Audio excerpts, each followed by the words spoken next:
रुपये का स्टाम्प है, तो हम लोगों का कहना है कि हिसाब से तो 25 लाख होना चाहिए, लेकिन 15 लाख भी दीजिए। नमस्कार, एनटीवी बिहार झारखंड देख रहे हैं आप। मैं हूं आपके साथ उज़मा शाहीन। देखिए, इस वक्त हम पटना हाई कोर्ट के बार काउंसिल के बाहर खड़े हैं और यहां पर जो है वकीलों का धरना चल रहा है, अधिवक्ताओं का धरना चल रहा है।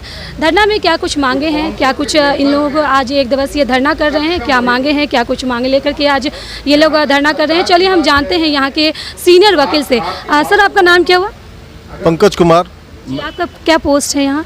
मैं मेंबर हूँ बिहार स्टेट बार काउंसिल में। जी। हाँ। तो क्या कुछ मांग लेकर आप लोग आज ये धरना प्रदर्शन कर रहे हैं? हम लोग का मांग है क्लेम इन्हांसमेंट के regarding mediclaim, death claim जो बार काउंसिल से मिलते हैं एडवोकेट्स को, those are registered under trust welfare fund act, उनके क्लेम के इन्हांसमेंट के लिए हम लोग का ये है। हम लोगों ने रिजॉल्व किया हुआ है 2019 में ही, but till date not a single action is taken in favour of enhancement. अभी तक सरकार इस पर कोई निर्णय नहीं ली है। 2019 से आप लोग इस पर क्लेम कर चुके हैं। जी, 2022 चल रहा है। 2022 चल रहा है। इससे पहले भी आप लोग धरना प्रदर्शन किए थे इस चीज़ को लेकर के?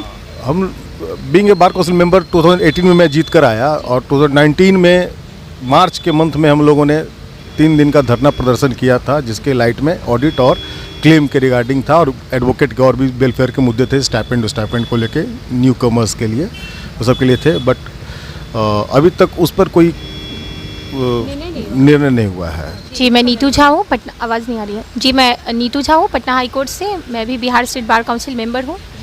हमने पहले भी इसके लिए, आज जिस चीज़ के लिए हम बैठे हैं, इसके पहले 2019 में हम 2 दिवसीय धरना पे भी बैठे थे। ऑलरेडी हम लोगों ने रिजॉल्व किया है काउंसिल से, वकीलों का 4 हम लोग जो डिमांड हमारा था, mediclaim enhancement, death claim enhancement, जो हम ट्रस्टी वेलफेयर के जो मेंबरशिप का एज लिमिट 50 से 70 ईयर्स बढ़ाने का, और एक ऑडिट का काम, हम लोग 4 एजेंडा पास किए थे। आज 2 एजेंडा को हम लेके चल रहे हैं। वो है हमारा ट्रस्टी वेलफेयर में जो हम मेडी क्लेम के लिए जो हमारे पास वकील आते हैं, जिनका कुछ हेल्थ इश्यूज़ होते हैं, कुछ ऑपरेशन हुआ, उसके लिए हम लोग 1 लाख रुपये देते हैं अभी मौजूदा स्थिति में। उसको हम लोग 2 लाख के लिए ऑलरेडी रिजॉल्व किए थे। और जो हम लोग डेथ क्लेम में मैक्सिमम लिमिट जो हमारा 7 लाख मिलता है, उसको हम लोग 15 लाख के लिए किए थे।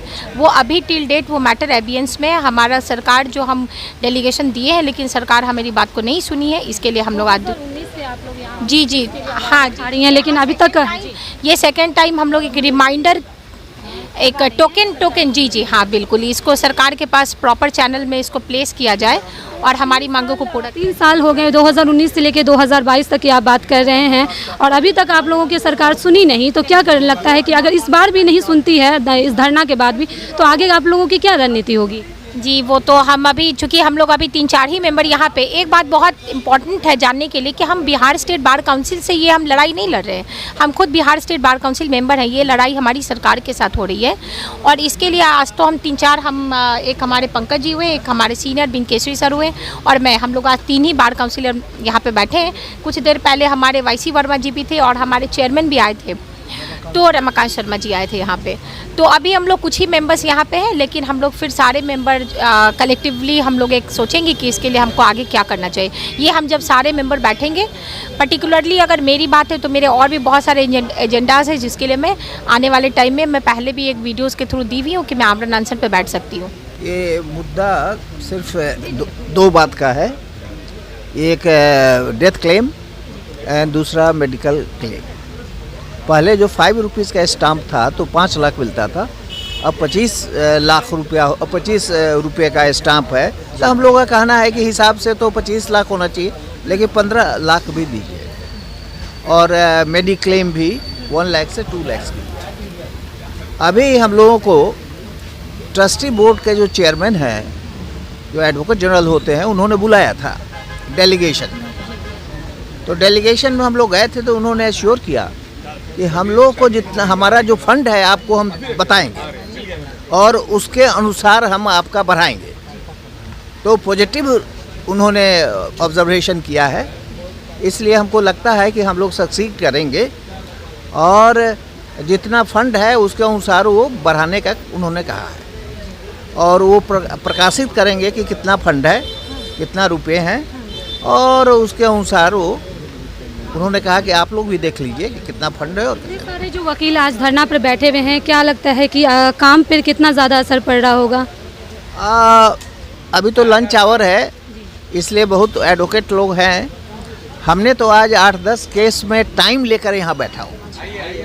तो जब कोई काम करना होता है तो आदमी को तो छोड़ना ही पड़ता है कुछ। राजेंद्र बाबू जब उन्होंने देश के लिए सेवा करने के लिए वकालत छोड़ कर न गए थे तो कुछ छोड़ना पड़ता है। इसलिए बहुत लोग जो है वेलफेयर के लिए अपने काम को छोड़कर भी यहाँ हैं। बिहार के अधिवक्ताओं का कंट्रोलिंग इंस्टीट्यूशन है और इसका फाइनेंशियल स्टेटस अब तक कई बार ना ही ट्रस्टी का आया, ना ही बिहार स्टेट बार काउंसिल का आया और ना ही बीसीआई का जो पट्टा ब्रांच है इसका भी लेखा जोखा फाइनेंशियल स्टेटस अब तक हम लोगों के सामने नहीं आ सका। Very unfortunate.